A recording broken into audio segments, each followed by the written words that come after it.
ওঙ্কার বাংলার সঙ্গে আমি সৌমি নজর রাখবো কিছু গুরুত্বপূর্ণ আপডেটের দিকে।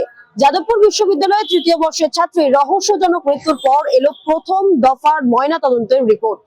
জলে ডুবে মৃত্যু, পেটে ছিল মাদক, এমনটাই বলছে রিপোর্ট। তবে ছাত্রীর বাবার প্রশ্ন, ডুবে মৃত্যু হলে কুনুইয়ের ক্ষতের দাগ কিসের? রাত পোহালে এসএসসির একাদশ দ্বাদশ শ্রেণীর পরীক্ষা দেবেন 2,46,000 পরীক্ষার্থী। তার মধ্যে অ্যাডমিটে ভুল আসে 3 জন পরীক্ষার্থীর। আদালতে আবেদন করলে এসএসসির ভবনে বসেই ওই 3 জনের পরীক্ষা দেবার নির্দেশ আদালতের। আরজিকর মেডিকেল কলেজ হাসপাতালের 4র্থ বর্ষের ছাত্রীর রহস্য মৃত্যু। তবে আত্মহত্যা নাকি অন্য কিছু, তাই নিয়ে রয়েছে ধোঁয়াশা। উঠে আসছে প্রেমিকের সঙ্গে টানাপোড়েনের সম্পর্কের তথ্য। গোটা বিষয়ে জানতে ইতিমধ্যে তদন্ত শুরু করেছে পুলিশ।